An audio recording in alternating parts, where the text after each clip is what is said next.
तो स्वागत है आप सभी को ज्ञापन एंट्रेंस एकेडमी के इस नए वीडियो में। और जैसे कि आपके डीएलएड एंट्रेंस एग्जाम में एक बहुत ही इंपॉर्टेंट टॉपिक दिया था न्यूट्रिशन, जिसको हिंदी में कहते हैं पोषण, इसके बारे में आपको पढ़ना होगा और इससे रिलेटेड जो भी ऑब्जेक्टिव होगा आपको याद करके जाना होगा, तब जाकर के इससे रिगार्डिंग जो भी आपके डीएलएड एंट्रेंस एग्जाम में प्रश्न पूछे जाएंगे एक भी नहीं छूटेगा।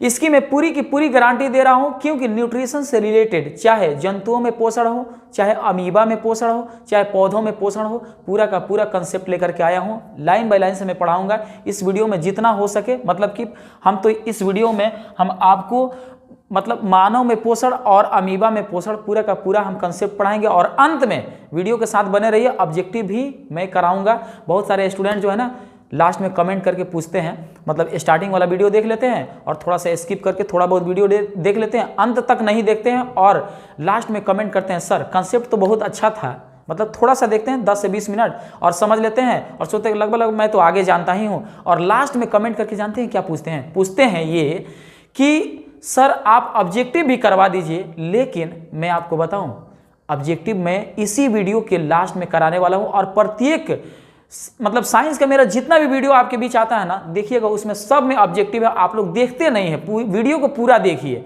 ठीक है ना।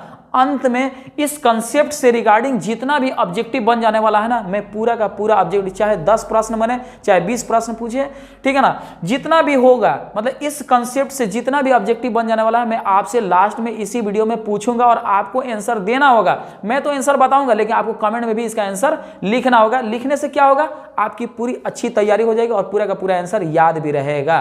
तो चलिए बिना देर के इस सेशन की शुरुआत करते हैं। सबसे पहले मेरा एक आपसे छोटा सा रिक्वेस्ट है कि जब हमारी पूरी टीम मतलब ज्ञापन एंट्रेंस एकेडमी के हम सभी मिल करके आप सभी के लिए इतना अच्छा तैयारी और कंटेंट दे रहे हैं ना, तो आपसे एक छोटा सा यही रिक्वेस्ट है कि चैनल पर अगर नए हैं तो सब्सक्राइब कर लीजिए, और सब्सक्राइब किए होंगे तो कोई बात नहीं है, आप दोस्तों से भी सब्सक्राइब करवा दीजिए।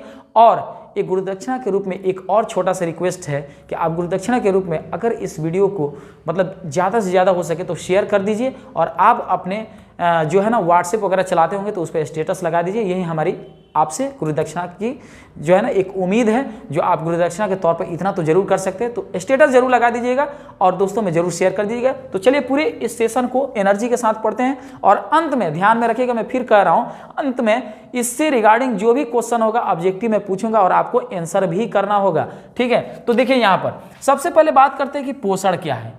पोषण क्या है, तो एक ऐसी प्रक्रिया जिसके द्वारा जीव भोजन प्राप्त कर अपना वृद्धि एवं विकास करते हैं। देख रहे हैं ना, पोषण एक प्रोसेस है भाई। जिस तरीका से, सुनिए मैं एक बात बता रहा हूं, जिस तरीका से प्रकाश संश्लेषण एक प्रोसेस है जिसके जरिए पौधे अपना भोजन बनाते हैं और भोजन बना करके खुद का संश्लेषित करके माने खुद के लिए संश्लेषित करके अपना वृद्धि और विकास करते हैं। इन द सेम वे पोषण एक ऐसा निहत्ता एक टॉपिक है जो कि पोषण है, और पोषण एक ऐसी प्रक्रिया है जिसके द्वारा जीव भोजन प्राप्त कर, समझ रहे ना, जीव भोजन प्राप्त कर अपना वृद्धि एवं विकास करते हैं। तो देखिए पोषण का डिफिनेशन जान लेने से आपकी पोषण की टॉपिक खत्म नहीं हो जाती है। पोषण से रिलेटेड अब आपको पढ़ना होगा पौधों में पोषण, अमीबा में पोषण, फिर पौधों में जंतुओं में पोषण, मतलब जो भी जहाँ जहाँ पोषण की विधि है और पोषण से रिलेटेड जितने भी टॉपिक बन जाने वाला है मैं सब कुछ पढ़ाऊंगा। देखिए यहाँ पर पोषण तो समझ गए। अब बात आती है कि पोषण जो है ना ये जंतुओं में भी होता है और पौधों में भी होता है। लेकिन एक बात ध्यान में रखिएगा, जंतुओं में जो पोषण होता है ना इसको विषम पोषी पोषण कहते हैं, और जो पौधों में पोषण होता है ना उसको स्वपोषी पोषण कहते हैं। समझिएगा इस बात को। लेकिन यहाँ पर मैं जो टॉपिक उठा रहा हूँ ना ये सिर्फ पौधों में पोषण नहीं बल्कि जंतुओं में पोषण के बारे में पढ़ाने वाला हूं। पौधों में पोषण जो होगा ना इसका वीडियो अलग से बनेगा। इसमें सिर्फ और सिर्फ जंतुओं में पोषण और अमीबा में पोषण से रिलेटेड जितना भी कॉन्सेप्ट मैं बताऊंगा और इससे ऑब्जेक्टिव कराऊंगा। सुनिएगा ध्यान से। मानव में पोषण समझिएगा, मानव में पोषण का स्टेप समझ लीजिए। यहां से क्वेश्चन उठाता है, मैं जहां से क्वेश्चन उठा रहा है ना, देखिए इस बात को गौर कीजिए। मैं बार बार इस बात को कह रहा हूं ना तो थोड़ा सा इस बात को गौर कीजिए।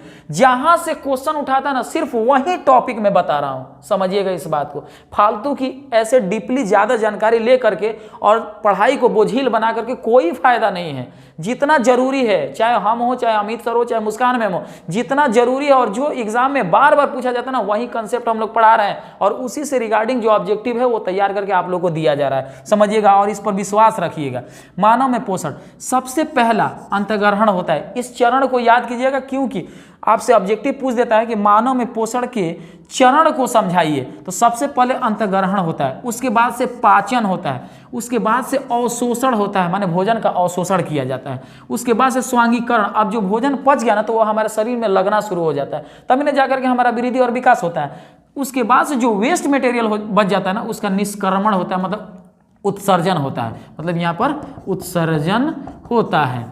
समझ रहे हैं ना बात को? यानी ये मानव में पोषण के चरण है। आपसे पूछ सकता है कि निम्नलिखित मानव के चरणों को क्रमबद्ध या मतलब अच्छे तरीके से सारणीबद्ध कीजिए, तो आपको स्टेप बाय स्टेप, और उसमें उल्टा बिगाड़ करके दिया रहता है। ऑप्शन में दिया रहेगा पाचन, स्वांगीकरण, निष्क्रमण, अवशोषण और उत्सर्जन। फिर दूसरा ऑप्शन दिया रहेगा पाचन, अवशोषण, निष्क्रमण, ठीक है ना, उत्सर्जन और स्वांगीकरण। और एक ऑप्शन दिया रहेगा पाचन, अवशोषण, स्वांगीकरण, निष्क्रमण, ठीक है ना, यही दिया रहेगा। और आपको लाइन बाय लाइन से यही जो है ना स्टेप को चुनना होगा, तब जाकर के आपको 1 नंबर मिलेगा। तो यहाँ पर आपका ऑब्जेक्टिव क्लियर हो गया कि नहीं हो गया? अब सुनिए, मानव में पाचन का स्टेप पूरा समझ लीजिए। देखिए, वैसे तो मानव की आहार नाल की माने पूरे एलिमेंट्री कनाल की लंबाई की बात करें तो ये सफ़र 9 से 10 मीटर तक की होती है, और ये 9 से 10 मीटर तक की दूरी सफ़र तय करना होता है हमारे भोजन को, ठीक है ना। जब हम लोग मुख गुहिका में भोजन डालते हैं ना, तो वहाँ से उसकी सफ़र शुरू होती है और लास्ट में, ठीक है ना, गुदा द्वार या मल द्वार के होते बाहर निकल जाती है। मतलब ये पूरा मुख द्वार से लेकर के गुदा द्वार तक के बीच का जो सफ़र होता है ना, इसकी दूरी 9 से 10 मीटर तक लगभग होती है, ये मान करके आपको चलना है। सुनिए, सबसे पहला बात, मानव में पाचन के लिए स्टेप 1 मुख गुहिका। मुख गुहिका जानते हैं किसको बोला जाता है ना? मुख यानी मुंह को बोला जाता है, गुहिका ना। तो मुख गुहिका होता है, मुख गुहिका के अंदर, इस मुंह के अंदर माने इस मुख गुहिका के अंदर क्या क्या होती है? तो दांत होती है, और दांत भी होती है ना, ये 4 प्रकार की होती है, ये समझ लीजिएगा। देखिए, यहाँ से भी ऑब्जेक्टिव पूछता है, बस आपको घबराना नहीं है, वीडियो को स्किप नहीं करना है। और सुनिए, अगर आपको लग रहा है कि मैं धीरे धीरे बोला तो थोड़ा फास्ट कर लीजिएगा और मजा आएगा, और ज़्यादा लग रहा है कि मैं फास्ट बोला तो उसको स्लो कर लीजिएगा। सुनिए, दांत ये 4 प्रकार के होते हैं, और दांत के भी एक सीक्वेंस वाली ऑब्जेक्टिव क्वेश्चन पूछ देता है। मुख गुहिका के अंदर दांत होती है जो भोजन पाचन में सहायक होती है, और मांसल संरचना की जीभ होती है जो भोजन को उलट फेर करने में सहायक होती है, और ये घूमने के लिए स्वतंत्र होती है। और मांसल संरचना की जो जीभ होती है ना, इसकी भी कुछ टेस्ट बर्ड होती है, यानी इसकी स्वाद कलियाँ होती है, ये भी मैं बताऊंगा। पहले दांत के बारे में समझ लीजिए। मुख गुहिका के अंदर हम लोग अपने भोजन को रखते हैं, तो सबसे पहले हमारी भोजन की सफ़र यानी भोजन की शुरुआत कहाँ से हम लोग करते हैं? सबसे पहले मुख गुहिका के अंदर रखते हैं, यानी सबसे पहले अंतर्ग्रहण करते हैं। सुनिएगा ध्यान से।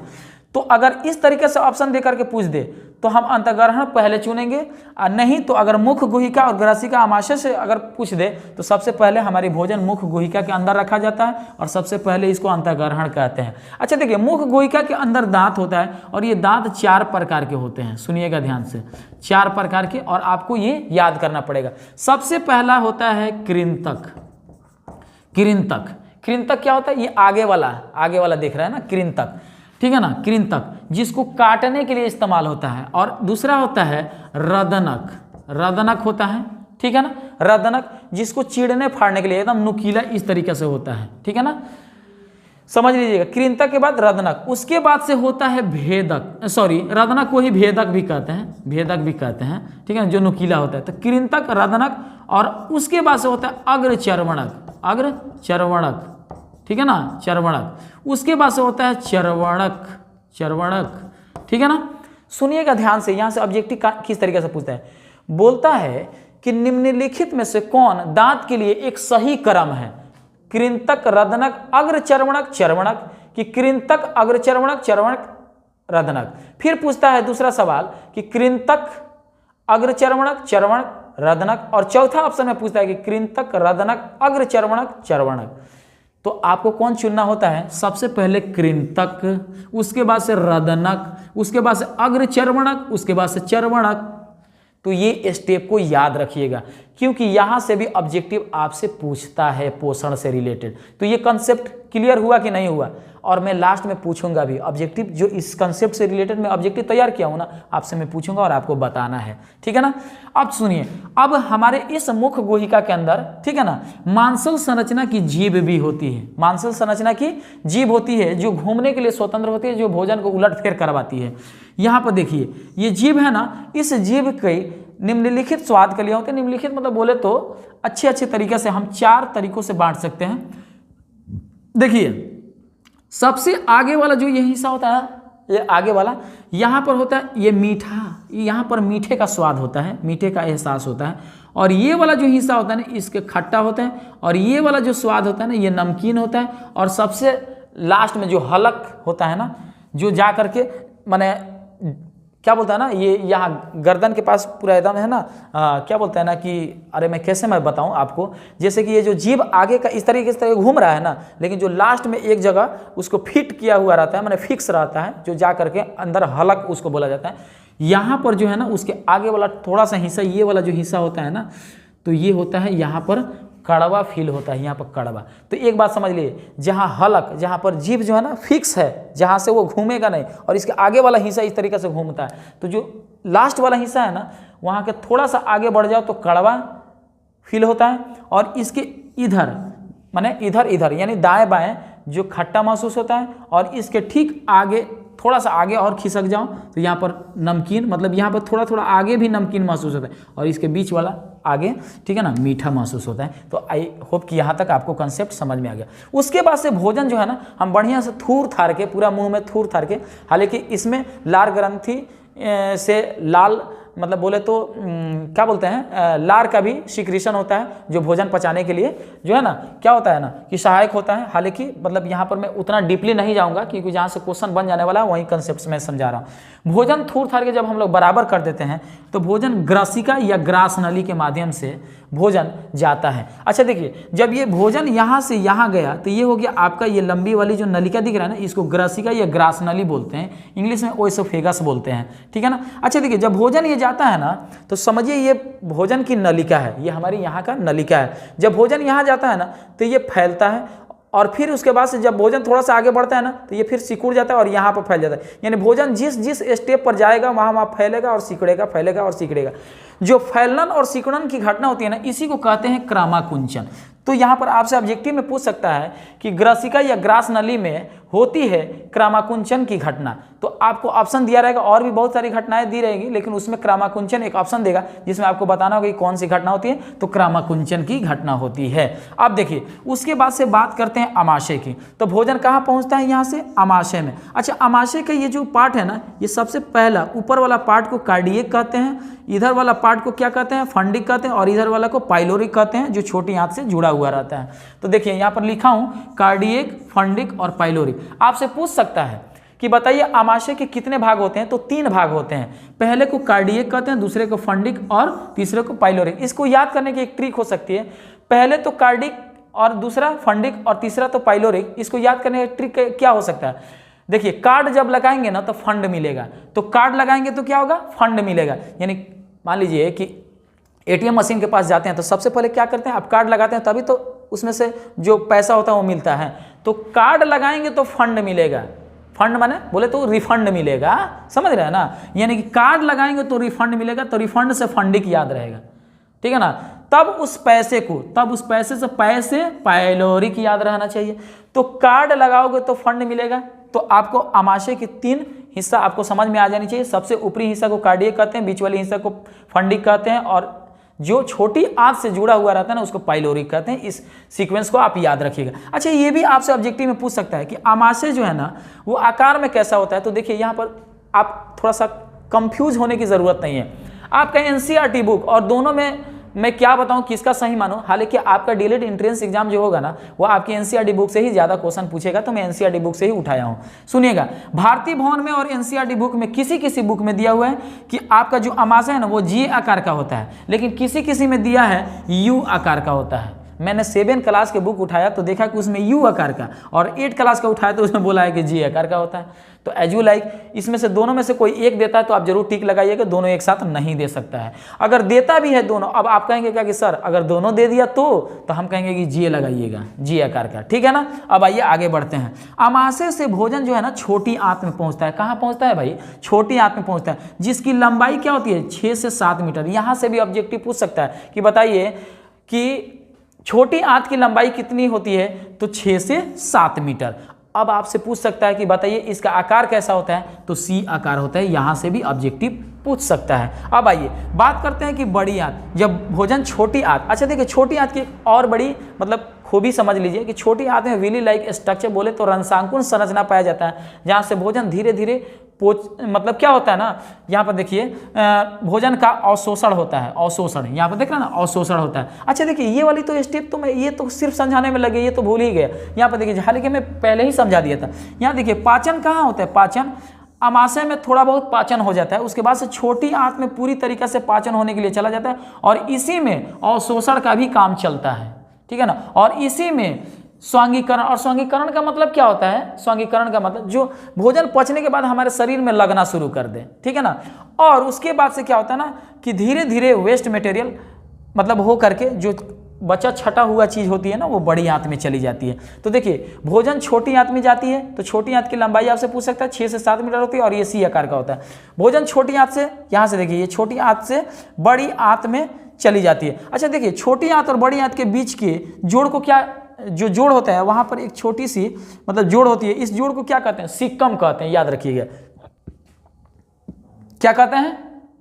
सिक्कम कहते हैं, ध्यान रखिएगा इसको। इस जोड़ को क्या कहते हैं? सिक्कम। और यहीं पर अपेंडिक्स भी होता है, ठीक है ना, जिसमें गुड बैक्टीरिया पाया जाता है। जो जब बहुत लंबी बीमारी होती है ना, मतलब इंसान बीमारी से पूरा तबाह हो बर्बाद हो जाता है ना, तो उस वक्त उसका डाइजेशन सिस्टम काम नहीं करता है ना, तो यहीं अपेंडिक्स के पास जो गुड बैक्टीरिया होता है ना, वो भोजन पाचन और डाइजेशन सिस्टम के लिए ये हेल्प करता है। तो खैर उतना हम डीपली नहीं जाना चाहते हैं। अब यहाँ देखिए ये बड़ी आंत है, और इस बड़ी आंत में जा करके, ठीक है ना, भोजन क्या होता है? धीरे धीरे मल द्वार में जाकर, मलाशय में जाकर के जमा हो जाता है, और गुदा द्वार के होते रास्ते निकल जाते हैं, यानी निष्क्रमण और उत्सर्जन की घटना हो जाती है। सुनिएगा ध्यान से यहाँ पर।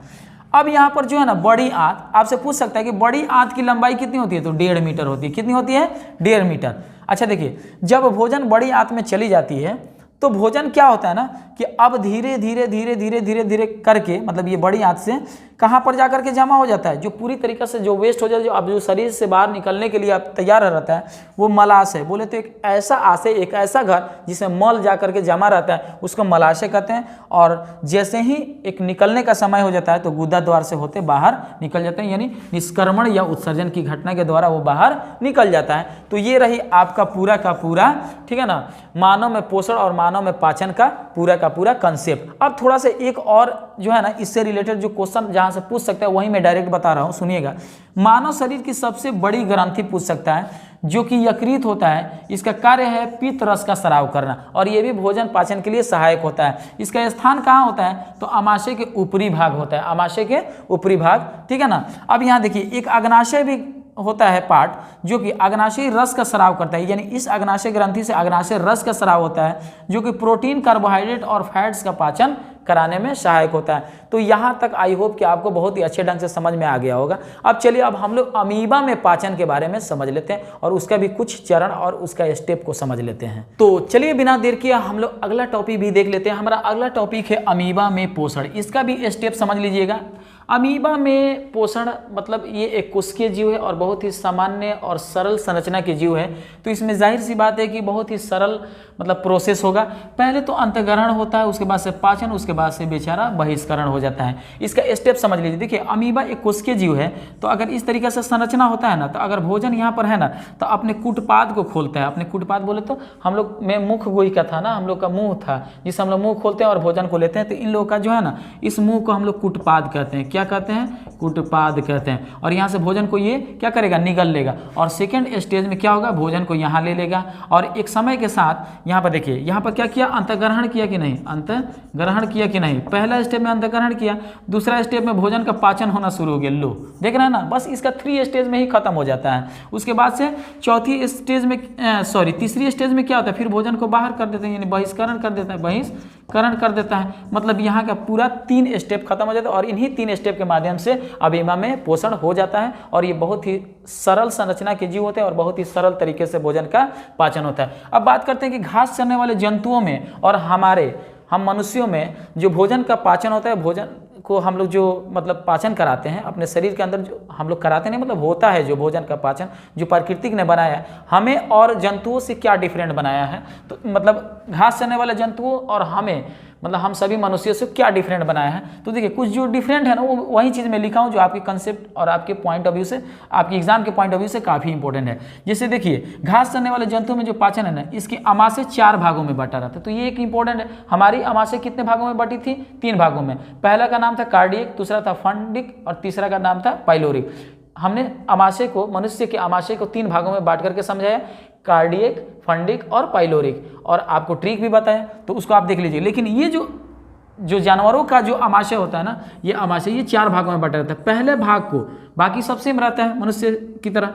तो पहला भाग हो गया क्या चीज़, पहला भाग हो गया जो पहला भाग होता है ना, जो पहला वाला हिस्सा, उसको रूमेन कहते हैं। और इसी में सबसे पहले वो लोग क्या करता है ना कि घास के मैदान में जब जाता है ना, तो बहुत सारे घास को जल्दी जल्दी जो है ना अपना वो ले करके, निगल करके घास को इकट्ठा इस पहले ही भाग में, माने रूमेन वाली मतलब थैलीनुमा जो संरचना होती है ना, उसी में ये लोग रख लेता है। और फिर बाद में जो है ना पागुर करके, यानी कि मुंह चला करके और धीरे धीरे इसको फिर निकाल करके, ठीक है ना, और उसको छोटे छोटे टुकड़ों में बांट करके, और ठीक है उसके बाद से हम लोग जिस तरीके से डाइजेस्ट करते हैं उस तरीके से ये लोग अपना उसी डाइजेशन को फॉलो करते हुए अपना भोजन का पाचन करवाती है। ठीक है, अब बात करते हैं हमारी जो छोटी आंत और बड़ी आंत के बीच जो हमारी जो एक छोटी सी संरचना जो थी, उसका नाम हमने सिक्कम रखा था। इसमें छोटी आंत और बड़ी आंत के बीच क्या होती है, तो एक थैलीनुमा संरचना होती है जिसको अंधनाल कहते हैं। इस अंधनाल में एक गुड, माने बोले तो गुड बैक्टीरिया होता है जो सेलुलोज का पाचन कराने में मदद करता है। तो आपको समझ में आ गया होगा कि छोटी आंत और बड़ी आंत के बीच में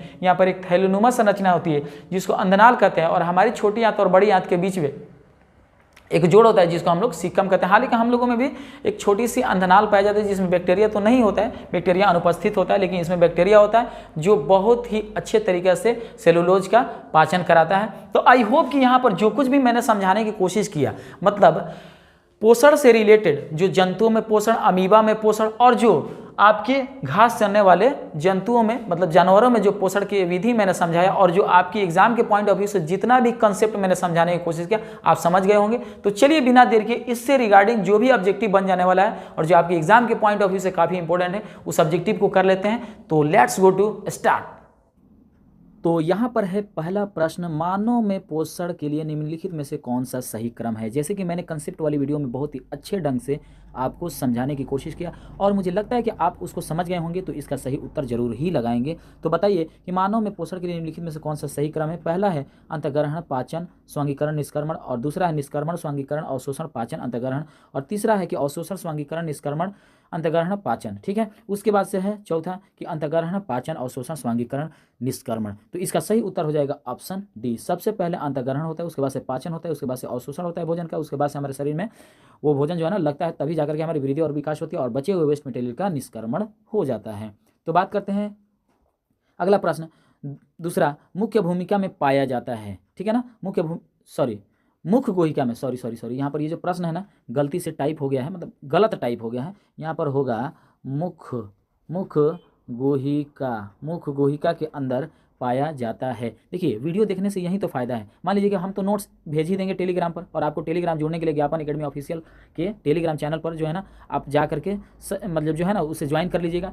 तो हम तो क्या करेंगे ना कि जो कुछ भी हम पढ़ा रहे हैं आपको, तो हम टेलीग्राम के माध्यम से पूरा का पूरा जो है ना ये PDF दे ही देंगे, लेकिन आप उसमें ढूंढने लगे ये तो मुख्य भूमिका क्या होता है। तो यहाँ पर जो है ना कि अगर गलत टाइप हमसे ही अगर हो गया है तो मैं इसको सुधार करके आपको बता भी दे रहा हूँ, इसका सही उत्तर बता भी दे रहा हूँ। ठीक है ना, तो देखिए यहाँ पर प्रश्न क्या पूछ रहा है, मुख्य गोहिका में क्या पाया जाता है, लार ग्रंथि की, अग्नाशय ग्रंथि की, यकृत ग्रंथि की, पीयूष ग्रंथि। तो जाहिर सी बात है कि option A is the right answer, लार ग्रंथि। ठीक है ना, अगला प्रश्न है दांत के निम्नलिखित में से कौन सा क्रम सही है दांत के लिए? तो यहाँ पर ऑप्शन देख लीजिएगा। पहला ऑप्शन है कृंतक, भेदक, चर्वणक, अग्रचर्वणक। दूसरा है भेदक, कृंतक, चर्वणक, अग्रचर्वणक। और तीसरा है अग्रचर्वणक, भेदक, कृंतक, चर्वणक। और चौथा है कृंतक, भेदक, अग्रचर्वणक, चर्वणक। तो देखिए सबसे पहले आएगा कृंतक, दूसरा आएगा भेदक, और उस अग्रचर्वणक और चर्वणक में सबसे पहले आएगा अग्रचर्वणक, यानी आगे पहले वो आएगा और चर्वणक। तो option D is the right answer, कृंतक, भेदक, अग्रचर्वणक, चर्वणक। ठीक है ना। अब आइए चौथा नंबर प्रश्न है जो यहाँ पर बहुत ज़्यादा इंपॉर्टेंट है। मानव दांत जो चीरने फाड़ने के लिए इस्तेमाल किया जाता है वो क्या है? भेदक है कि कृंतक है, चर्वणक है कि अग्रचर्वणक है? क्योंकि दांत 4 प्रकार के पाए जाते हैं, ठीक है ना, कृंतक, भेदक, अग्रचर्वणक, चर्वणक। तो बताइए जो चीरने फाड़ने के लिए इस्तेमाल किया जाता है वो क्या है? तो वो है आपका भेदक, भेदक जिसको हम रदनक भी कहते हैं। ठीक है, चलिए अगला प्रश्न देख लीजिएगा। पांचवा, मानव शरीर की सबसे बड़ी ग्रंथि, मानव शरीर की सबसे बड़ी ग्रंथि का नाम बता दीजिए आप। तो अग्नाशय है कि पीयूष है कि यकृत है कि पिनियल? तो मानव शरीर की सबसे बड़ी ग्रंथि यकृत है, option C is the right answer. अब यहाँ पर एक सवाल बनता है जो कि मैं आपसे पूछ रहा हूँ, बताइए, आप कमेंट बॉक्स में जरूर बताइए, ठीक है ना, हो सकता है कि ये क्वेश्चन पूछ दे। मानव शरीर की सबसे बड़ी ग्रंथि तो यकृत होता है, तो बताइए मानव शरीर की सबसे छोटी ग्रंथि क्या है? तो आप जानते हैं क्या लिखेंगे? पीयूष ग्रंथि। लेकिन नहीं, पीयूष ग्रंथि से भी छोटा ग्रंथि होता है जिसको हम लोग पिनियल ग्लैंड कहते हैं, पिनियल ग्रंथि कहते हैं। ठीक है, अब यहाँ पर देखिए अगला प्रश्न, छठा नंबर, अमीबा में भोजन का पाचन का सही क्रम बताइएगा। अमीबा में भोजन का पाचन, बहुत ही सरल संरचना की ये एक कोशिकीय जीव है जिसमें बहुत ही सरल तरीके से भोजन का पाचन हो जाता है। पहला देखिएगा अंतग्रहण बहिष्करण पाचन, दूसरा है पाचन बहिष्करण अंतग्रहण, और तीसरा है अंतग्रहण पाचन बहिष्करण, और चौथा है कि इनमें से कोई नहीं, तो बता दीजिए इनमें से दिए गए ऑप्शन में कौन सा सही होगा। तो 6 का सही उत्तर हो जाएगा अंतग्रहण, पाचन और बहिष्करण, option C is the right answer. उसके बाद से अगला प्रश्न देख लीजिएगा। घास खाने वाले जंतुओं के छोटी आंत और बड़ी आंत के बीच एक थैलीनुमा संरचना होती है जिसे क्या कहते हैं? अग्नाशय कहते हैं कि अपेंडिक्स कहते हैं कि अंधनाल, या सिकम कहते हैं या रूमेन? देखिए सिकम इंग्लिश वर्ड है और सिकम का हिंदी अंधनाल होता है। तो हमारे भी छोटी आंत और बड़ी आंत के बीच एक जॉइंट होता है जो कि वहाँ पर भी सिकम पाया जाता है, लेकिन बहुत छोटी मतलब जो है ना संरचना के सिकम पाए जाते हैं, लेकिन यहाँ पर थोड़ी सी बड़ी, और इसमें बहुत ही अच्छे तरह के मतलब गुड बैक्टीरिया पाया जाता है जो कि सेल्यूलोज को पाचन कराने में ये मदद करते हैं। ठीक है ना। तो यहाँ पर देखिएगा घास खाने वाले जंतुओं के छोटी और बड़ी आंत के बीच एक थैलीनुमा संरचना होती है जिसे क्या कहते हैं? अंधनाल कहते हैं। ठीक है ना, option C is the right answer.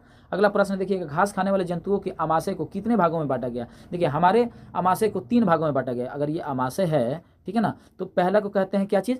Cardiac, यानी काट डालोगे तो फंड मिलेगा, और दूसरा भाग को, बीच वाला भाग को क्या कहते हैं? फंडिक। और जो छोटी आंत के साथ जुड़ा हुआ रहता है ना, छोटी आंत के साथ, तो ये वाला हिस्सा को हम लोग क्या कहते हैं? पाइलोरिक कहते हैं। ठीक है ना। तो हमारा जो है ना मानव शरीर का जो आमाशय होता है ना उसको 3 भागों में बांटा गया, लेकिन घास खाने वाले जंतुओं के आमाशय को 4 भागों में बांटा गया है, जिसके पहले भाग को रूमेन कहते हैं, और option C is the right answer. अब यहाँ पर अगला प्रश्न देख लीजिएगा जरा, यहाँ पर अगला प्रश्न देख लीजिए। अगला प्रश्न कह रहा है कि सेलुलोज एक प्रकार का क्या है? प्रोटीन होता है कि वसा होता है कि, यहाँ पर देखिए ऑप्शन, विटामिन होता है कि कार्बोहाइड्रेट? तो सेलुलोज एक प्रकार का कार्बोहाइड्रेट होता है, option D is the right answer. अगला प्रश्न देखिएगा, मानव शरीर में मानव शरीर में छोटी आंत की लंबाई कितनी होती है? तो बता दीजिए 10 का सही उत्तर क्या हो जाएगा? क्या 5 से 6 मीटर, 6 से 7 मीटर, 8 से 9 मीटर कि 10 से 11 मीटर? बताइए। तो 10 का सही उत्तर हो जाएगा आपका ऑप्शन बी। ठीक है ना, 10 का सही उत्तर हो जाएगा ऑप्शन बी, 6 से 7 मीटर, जैसे कि मैंने आपको वीडियो में बताने की कोशिश किया है। 11 नंबर, मानव शरीर में बड़ी आंत की लंबाई कितनी होती है? 2.5 मीटर होती है कि 3 मीटर की, 4.5 मीटर की, 1.5 मीटर? तो आपको पता होना चाहिए, अगर आप वीडियो देखे होंगे तो इसका तो कमेंट में जरूर आंसर लिखेंगे। तो 11 का सही उत्तर हो जाएगा 1.5 मीटर। ठीक है, अगला प्रश्न देख लीजिएगा, मानव आमाशय का आकार कैसा होता है? अब देखिए मैंने जो क्वेश्चन जो है ना बहुत ही उसको थोड़ा सा घुमा फिरा करके वीडियो में हमने इस कंसेप्ट को समझाने की कोशिश किया था। आई थिंक आप समझ गए होंगे कि देखिएगा आपके 7 क्लास में दिया है कि मानव आमाशय यू आकार का होता है, और आपकी 8 क्लास में दिया है जे आकार का, और मैंने बोला था कि यू और जे दोनों में से कोई एक आकार का ऑप्शन देगा जिसमें आपको टिक करना है, लेकिन अगर दोनों ऑप्शन एक साथ दिख जाएगा तो आपको जे के साथ जाना है, तो इसलिए option B is the right answer. ठीक है ना, मानव में छोटी आंत का आकार होता है, ठीक है ना, तो option C is the right answer, इसको सी याद कीजिएगा। ठीक है ना, इसमें कोई मतलब कोई पेच नहीं है। ठीक है ना। अब यहाँ पर देखिए 14 नंबर प्रश्न, भोजन नली या ग्रसिका, यानी भोजन नलिका या कहिए या भोजन ग्रसिका में होता है, क्या होता रहता है भाई? संकुचन, क्रमाकुंचन की, शिथिलन की, फैलन की, इनमें से कोई नहीं? तो बताइए इसका सही उत्तर हो जाएगा संकुचन या क्रमाकुंचन भी कहते हैं। ठीक है ना। अब ये लास्ट जो प्रश्न है ना बहुत ज़्यादा इंपॉर्टेंट है। पोषण की वह विधि जो प्रत्यक्ष या अप्रत्यक्ष रूप से जो है ना जीव दूसरे पर आश्रित रह करके अपना वृद्धि और विकास करते हैं, वे क्या कहलाते हैं? स्वयंपोषी के, विषमपोषी के, स्वयंपोषी और विषमपोषी दोनों की, इनमें से कोई नहीं? तो आपको पता होना चाहिए कि पोषण की वह विधि जिसमें जीव प्रत्यक्ष या अप्रत्यक्ष रूप से दूसरे पर आश्रित रह करके अपना वृद्धि और विकास करें, तो इस प्रकार के जीव को विषमपोषी कहते हैं। और स्वयंपोषी किसे कहते हैं? स्वयंपोषी जो स्वयं को मतलब वृद्धि और विकास मतलब करने के लिए वो दूसरे पर आश्रित न रह करके अपने ही बनाए गए भोजन को संश्लेषित करके अपना वृद्धि और विकास करता है, उस प्रकार के, ठीक है ना, जीव को हम लोग स्वयंपोषी कहते हैं, और उस प्रकार के पोषण को स्वपोषी पोषण कहते हैं। तो आई होप कि ये पूरा का पूरा ऑब्जेक्टिव आप समझ गए होंगे, और इससे आपको मैंने न्यूट्रिशन नाम का जो, देखिए न्यूट्रिशन नाम का जो आपका पूरा का पूरा जो ये कंसेप्ट दिया है ना कि आप न्यूट्रिशन पढ़ के आइएगा तब जाकर के डीएलएड एंट्रेंस एग्जाम आपको देना है, तो न्यूट्रिशन से रिलेटेड जितना भी कंसेप्ट होगा ना, मैं आपको पूरा का पूरा जो है ना बताने की कोशिश करूंगा। और मुझे लगता है कि अभी जो है ना पूरा का पूरा 50% मैं बता दिया। अब इसके बाद से जो वीडियो आएगा ना, वो आएगा न्यूट्रिशन इन प्लांट्स, समझिएगा ध्यान से। अभी जो नेक्स्ट वीडियो आएगा, अभी तो आपका पूरा का पूरा 50% आपका पूरा का पूरा हम पढ़ा दिए। यहाँ पर देखिए आपका टॉपिक क्या दिया हुआ है, दिया है कि न्यूट्रिशन। तो देखिए सिर्फ न्यूट्रिशन की परिभाषा समझ लेने से और सिर्फ न्यूट्रिशन के एक ऑब्जेक्टिव याद कर लेने से आप डीएलएड अटेम्प्ट नहीं कर पाएंगे। न्यूट्रिशन अगर टॉपिक दे दिया है ना, जिस तरीके से आपको एसएसटी में दे देता है भारतीय राष्ट्रीय आंदोलन पढ़ के आना है। भारतीय राष्ट्रीय आंदोलन बहुत छोटा टॉपिक थोड़ी ना है, मतलब उसको पढ़ने की अगर आप कोशिश कीजिएगा ना तो बहुत समय लग जाएगा, और फिर भी उतना तैयारी करके जाने के बाद भी क्वेश्चन 1-2 छूट ही जाता है। तो सोचिए कि न्यूट्रिशन अगर आपको टॉपिक दे दिए कि आप न्यूट्रिशन पढ़ करके आइए, हम न्यूट्रिशन से आपसे 1-2 क्वेश्चन पूछेंगे, तो न्यूट्रिशन से रिलेटेड जो भी हो, जैसे जंतुओं में पोषण, पौधों में पोषण, अमीबा में पोषण और घास चरने वाले जंतुओं में पोषण, ये चारों के चारों कंसेप्ट अगर आपका क्लियर हो जाता है ना, तो इससे ऑब्जेक्टिव मुझे नहीं लगता है कि कोई ऑब्जेक्टिव छूटेगा, और इससे अगर कोई प्रश्न पूछता है तो आपसे छूटेगा। तो आई होप कि यहाँ तक हमने जो भी ऑब्जेक्टिव और कंसेप्ट आपको देने की कोशिश किया, पूरा का पूरा 50% हम आपको यहाँ तक समाप्त कर दिए हैं। अब इसके बाद से जो वीडियो आपको देखने को मिलेगा वो न्यूट्रिशन इन प्लांट्स, बोले तो पौधों में पोषण से रिलेटेड कंसेप्ट और उसका ऑब्जेक्टिव आपको देखने को मिलेगा। तो आज के लिए बस इतना ही, और मिलते हैं नेक्स्ट वीडियो में नेक्स्ट टॉपिक के साथ। तब तक के लिए जय हिंद।